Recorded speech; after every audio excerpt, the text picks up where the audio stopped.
our grandson is coming home, so let's have steak again today. Rhino, hurry up and order the catering. At my in-laws' house, we order steak through catering once a month as a treat. Alright, shall we eat? What about mine? How many times has this happened now? Every time they don't prepare a steak for me. My mother-in-law just lets me place the order, and once I've fulfilled that role, there is no steak for me. My mother-in-law is very assertive, and I just can't stand up to her. I guess I'll just have to put up with it again. Just when I was about to give up, Grandma's really mean, isn't she? What? My name is Raina. I'm a 38-year-old housewife.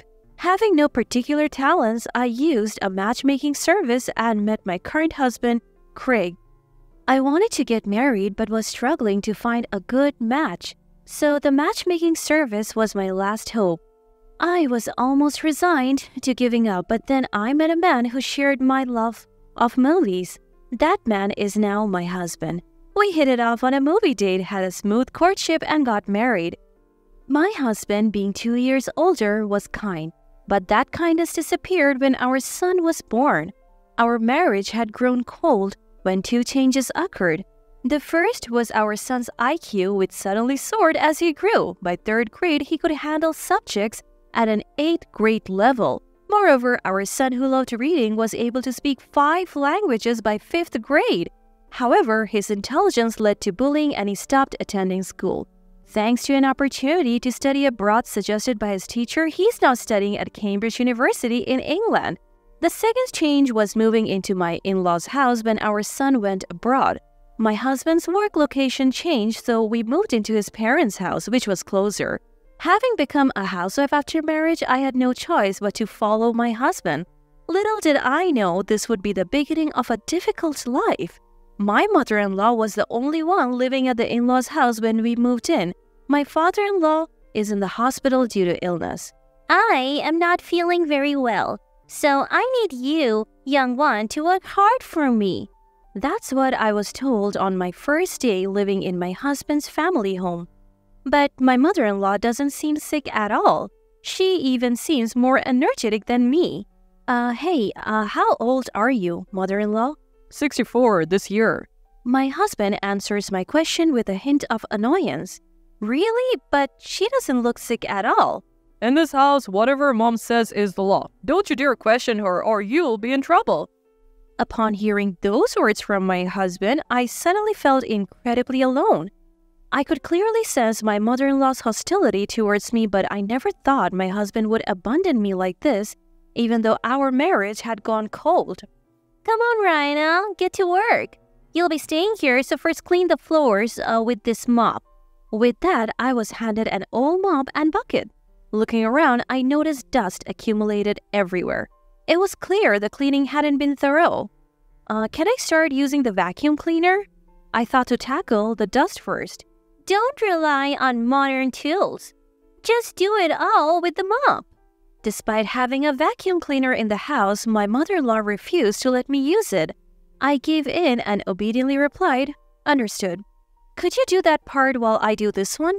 I thought we would clean together, so I asked my husband, but my mother-in-law interrupted with a contemptuous look. What are you talking about? Craig and I will chat and rest here. You clean by yourself. But the house is unnecessarily big with 6 beds, 3 baths. It was impossible for me to clean it all alone. Also, do the dishes that have piled up, please. I was already at my limit with the floor cleaning, and now she was adding more demands? I can't handle it all. The house is too big. Oh, really? Then I'll allow you to use the vacuum for $10 every 10 minutes. How's that? That's too expensive. You can't even pay $10. What a poor daughter-in-law. My husband didn't lift a finger to help me, even as I was being mercilessly belittled in front of him. Moreover, he said, "It looks bad to squat and talk while mopping." When it was just the two of us living together, the lack of conversation was manageable, but since coming to his parents' house, my husband's cold behavior had turned into something like psychological abuse. Let's have steak today. I know a delicious place. With that, my mother-in-law called for catering. My arms ached, but I somehow finished the cleaning and dishes.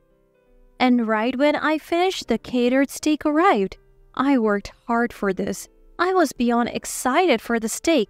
Ever since I heard that we would be ordering steak, I put extra effort into cleaning. My mother-in-law said it was going to be an expensive steak, and I couldn't help but wonder just how delicious it would be. My stomach seemed to growl just thinking about it. Reina, please pour some water. My mother-in-law's tone was commanding and cold, but I could endure it all for this moment.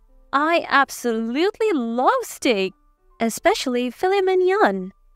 Once I finished pouring the water, the ordered steaks were lined up on the table. Wow, it looks delicious. Thank you, mother-in-law. I thanked her with joy. Huh? What are you talking about? There's no way there's any for you. My mother-in-law responded with a puzzled face. What? What do you mean, there is none? I felt my heart sink to rock bottom. I cleaned the floors as you asked, and I have done the dishes. I said weakly, only for my mother-in-law to retort, That's only natural. It was merely a token of appreciation for letting you stay. Think of it as paying a fee through your actions. Did you think you could live here for free? I had moved into my in-laws' house due to my husband's work, and it was already nothing short of hell. Yet I didn't have the money to live on my own. Since getting married, I only received $200 a month for allowance.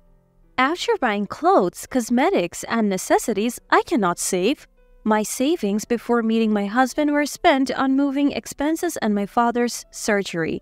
I thought I would at least be secure as a housewife. I realized how naive I had been.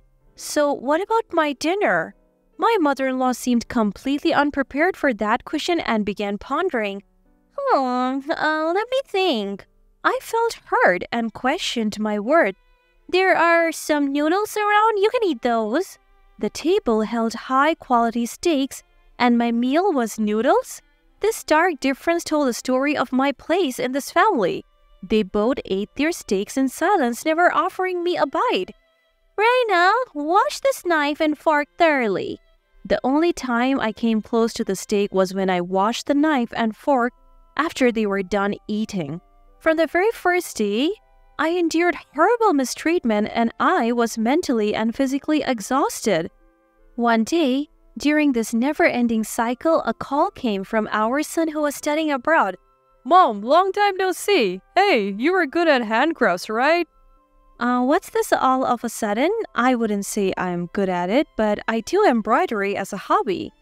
Really? Handcrafts are trendy here in America now, and I was reminded of your work. There are specialty stores here, but even looking back now, the quality of your embroidery is on another level. My son praised me during this rare phone call.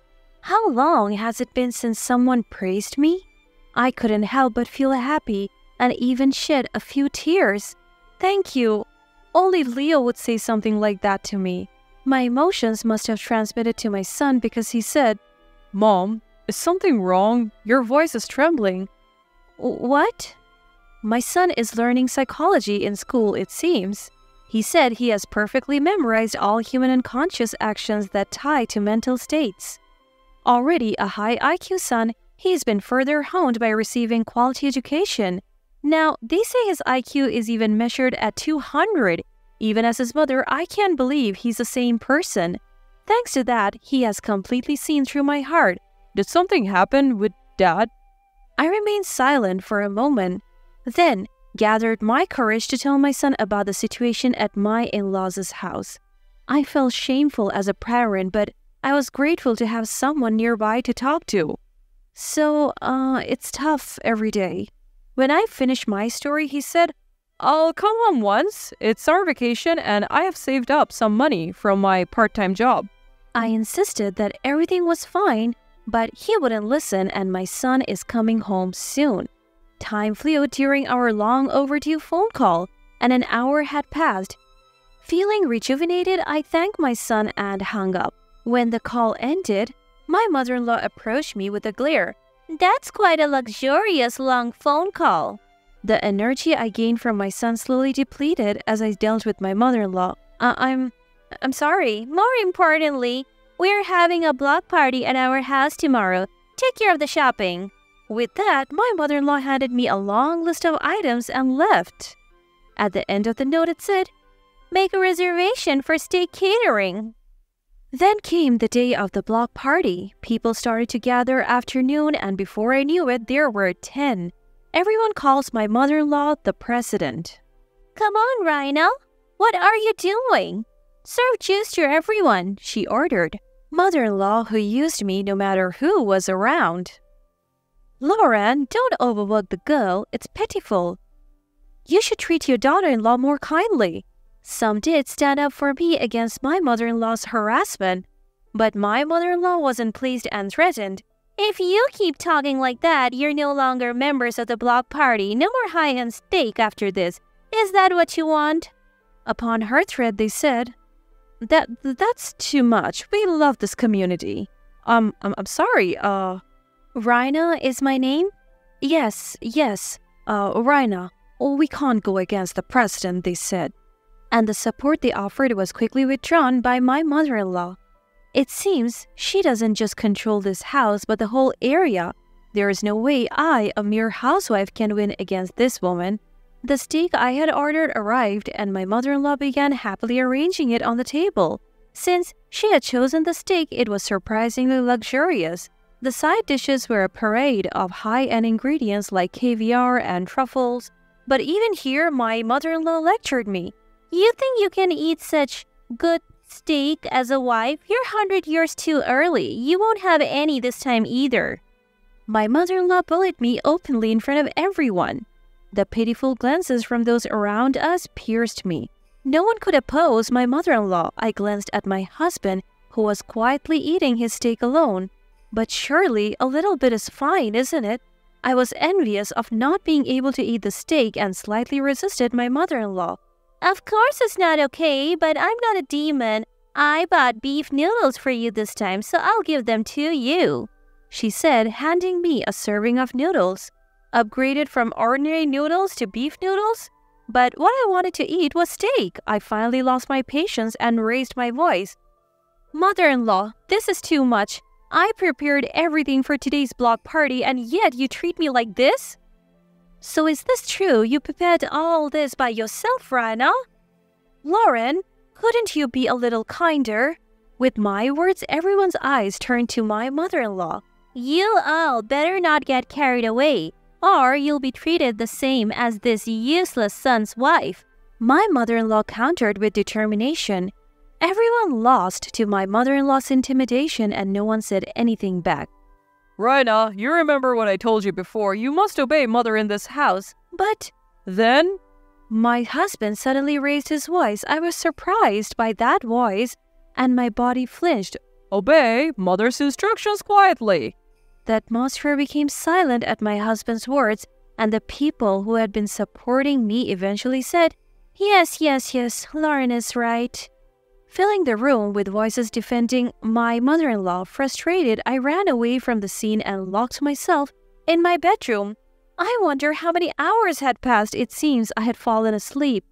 When I realized, the block party had dispersed, and it was night. When I looked at my mobile phone, there was an email from my son. "Mom, I'm heading your way tomorrow."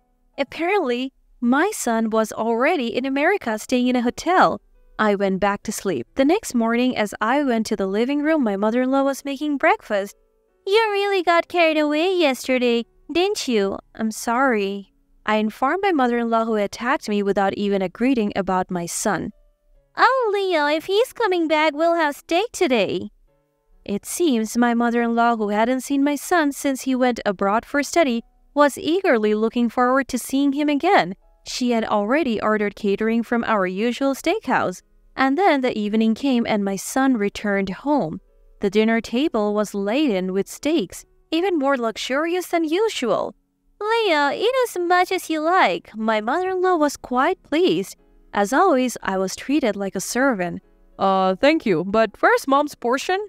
My kind-hearted son noticed that there was no steak for me and was worried. At that question, my mother-in-law attacked. "Oh, it's fine. Rhina is always like this. More importantly, try this. It's made with beef from Nebraska." My mother-in-law looked happy to be reunited with her grandson after such a long time. But my son responded with unexpected words. I don't want it. Why didn't you prepare mom's portion? This is discrimination, isn't it? He said coolly. My mother-in-law was startled by this unexpected reaction. My husband also looked at our son surprised. What are you talking about? Grandma, I have heard everything from mom. You really look down on her, don't you? My son, who had returned home, had grown up strong and confident more than I knew. Feeling antagonized by him, my mother-in-law began to panic. Oh, what? What did you hear? I didn't do anything. Grandma, you're mean, aren't you? What? What did you say? You're always looking down on mom, right? You want to feel superior, but people like that usually lack confidence or have nothing to be proud of. That's why they attack others to feel superior. It's a mean personality. Leo, just because you're a child doesn't mean you can say anything. Then what about a grandma who can't tell right from wrong? My son's counterattacks didn't stop and my mother-in-law was increasingly cornered. That's true, isn't it? Everyone has an equal share of stake, but mom has nothing? This is clear discrimination. Normally, this would lead to a fight. I have seen it happen many times. My son was looking at my mother-in-law with cold eyes, far beyond his years. Seeing those eyes, she became a little timid and quieted down. But my son's momentum did not stop. You're panicking. Your eye movements, habits, and amount of sweat tell the story. I'm studying psychology at Cambridge University, always at the top of my class, and I assist a professor every day. I see many types of people, and Grandma, you have a typical dictator personality. Me? A dictator? My mother-in-law seemed to have taken some damage, making a face. She probably never thought the day would come when her grandson would say such things. You're sweating a lot from the agitation. Are you panicking, Grandma? Maybe no one has ever spoken to you friendly before. That's... My son was completely in control of the conversation's pace. I was simply watching the two of them. My husband was doing the same. But there's really nothing to it, is there? I wonder why everyone was so afraid. By the way, Grandma, do you have something you're good at? Good at? Well... You were snapping at Mom even though you have no talents. That's not cool. Mom has some, though. That's mean. Do you have to say that? My mother-in-law was gradually backed into a corner, losing her ability to articulate. My son showed no mercy to her. Mean? What you did, Grandma, was far meaner. Plus, Mom is skilled in embroidery. It could even sell in England. I was surprised by my son's words. It was the first time my hobby was appreciated like this. So, what's your point? Don't you get it? Mom has skills beyond others, but you, Grandma, have none. Yet, you try to belittle Mom and assert dominance? Is it because you can't accept someone being superior knowing that you can't do anything? Grandma, you are the weakest here. My mother-in-law was at a loss for words, her mouth agape. She must have been struck by the undeniable truth. She couldn't say anything in return. And you, Dad? What have you been doing all this time? Why didn't you help Mom when she was struggling? Well, you couldn't stand up to Grandma, could you? I don't know if it's because she's your mother, but if so, why did you marry Mom? My husband, too, was stumped by my son's legitimate questions and had no reply. Of everyone present, my son was the calmest and wisest. In the end, both you, Dad, and Grandma are just bullying Mom without any real content. You just want to feel superior and look down on others. I don't want to be involved with such people. My son's relentless words made my husband and mother-in-law's faces more rigid than ever before. Whether it was frustration at not being able to retort or something else, they tightly clenched their lips. My son's words hit home accurately and there was nothing they could do. I was simply delighted that my son had grown so wonderfully, and I couldn't help but gaze at him. Then my son said to me, "Mom, let's leave these two and move to England together." England? But we don't have the money and finding a job there will be tough. As I replied, my son, who had been serious until now, began to smile. Actually, one of my classmates has a father who's a Hollywood actor. I became friends with him, and when I showed him pictures of your embroidery, he praised them. Then his father heard about it. Really? That's wonderful. My son continued. So his father wants to buy your work, and the news has spread with over 200 people now waiting to buy your pieces. What? As I expressed my surprise, My mother-in-law and husband also listened to my son's story with astonished faces.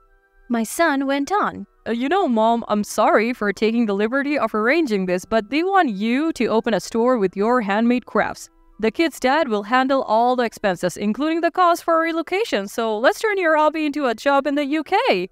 My son's eyes were sparkling with excitement. Indeed, for something I do as a hobby, people around me often praise my finished works. I never dreamed that this would become my job. And in England? No less, not America. I fell silent for a while, pondering. The three of them focused on me as I thought, Oh, Raina, you're not really going, are you? You can't be serious, right?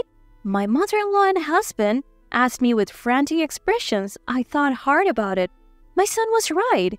If I'm going to be harassed at my in-laws' house anyway, I want to make my hobby my job. Moreover, the already frosty relationship with my husband has worsened due to his cold attitude. I felt like I didn't need to be here anymore, and I made up my mind. I'll give it a try. I accepted my son's proposal. My son was overjoyed at my answer, and my mother-in-law and husband wore shocked expressions. I decided to say it plainly. That's it, I'm divorcing you. I'm tired of being with you and being oppressed by your mother. Let me be free. With that, my husband slumped and said, All right. My mother-in-law was ranting until the end, but I didn't catch any of it and don't remember. And so, the divorce was finalized without fuss and I was freed from my in-laws' house. Now, I'm busy in England preparing to open a shop. I insisted on making all the products by hand. This may be the most fulfilling time in my life. Later, I heard from my son that right after I arrived in England, my former mother-in-law stumbled at the entrance and ended up in the hospital. When she was injured, my former husband didn't know what to do, so he called an ambulance, but as she was being carried away, she ranted and raved, her complaints echoing throughout the neighborhood. This incident led to the block party members finally distancing themselves from my former mother-in-law. Since they were merely members who had quietly obeyed under intimidation, there were no real friends around her. My son apparently still keeps in touch with my former husband. It seems my former husband is doing all the housework by himself since my former mother-in-law was hospitalized, and with increased expenses, he has started working a late-night part-time job. The two who had continued to torment me have now begun to fall in love. Considering my former mother-in-law's age, full recovery may be difficult and she may need care even after discharge. It's going to be tough, but I hope the two of them will do their best to live on. I'm steadily working on products for the opening. My son is helping with the interior decoration of the shop next door. Although the idea of moving abroad was scary at first, my son is helping me wholeheartedly, which is very reassuring. My son who rescued me from a painful in-law family. Now, as a mother, I will do my best to support my son as I finish the last piece.